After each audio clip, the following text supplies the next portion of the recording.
Okay, let's say you have a text file, such as this Word document. Actually, I'm viewing it in the Apple Pages app, but it actually is a Word file. Anyway, you need to get it into InDesign. Now, the easiest method is just to select some text and copy and paste it.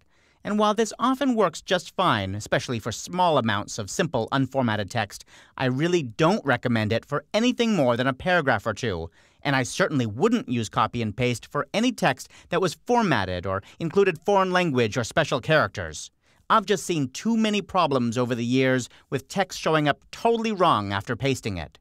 Instead, I strongly recommend that you use the place command in InDesign. It's far more reliable. Let me show you. I'm going to switch back to InDesign, and then I'll go to the File menu and choose Place. Or I could press Command-D on Mac or Control-D on Windows. Now, I'm going to select that text file. Like I said, this is simply a Word document, but it could be a text or an RTF file, and then I'll click Open. Because I did not have any frame selected on my page, InDesign loads the place cursor with that story. If I had an empty frame selected, the story would have gone right into it.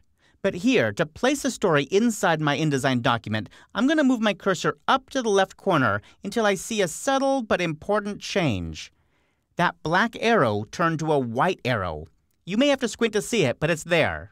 That white cursor means that when I click, it's going to snap to the margin guides. So I'm going to get as close as I can to those guides, but I don't need to worry too much about it. Now I'll click, and it'll make a text frame and flow the text into it. Now notice that this document had no text frame on the page. There's also no frame on the master page. It's just a blank document. Also, if I open the Pages panel, you'll see that there's only one page in this document. However, I happen to know that this is a much longer story. This should have filled multiple pages. I really wish I could get the entire document into InDesign.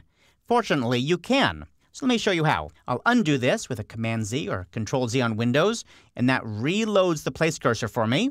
And now I'm going to place this text file again, but with a modifier key. I'm going to hold down the Shift key, and when you press the Shift key, the cursor changes a little bit. You get this kind of sneaky S shape in there, and that indicates that when I click, it's going to flow all the text. So once again, I'll move that cursor to the upper left corner, and I still have the Shift key held down, and now I'll click.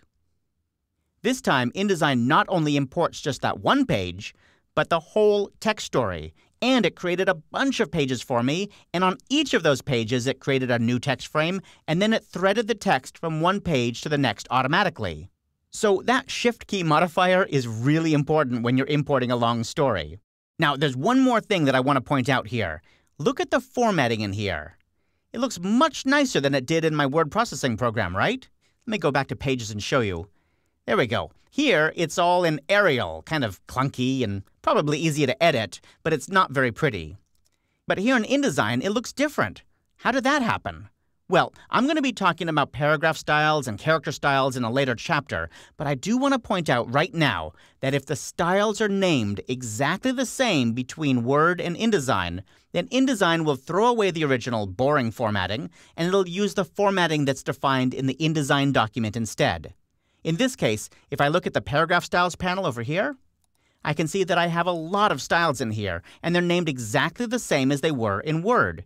Now, this workflow is typically what you want, so it's really helpful to make sure that you have the same names in your Word or Pages document and your InDesign documents. Now, a moment ago, I mentioned something about threading, the fact that this story threads from this page down to these other pages. Well, what's that about? How can you manually thread stories from one text frame to another? Well, that's what I'm going to cover in the next movie.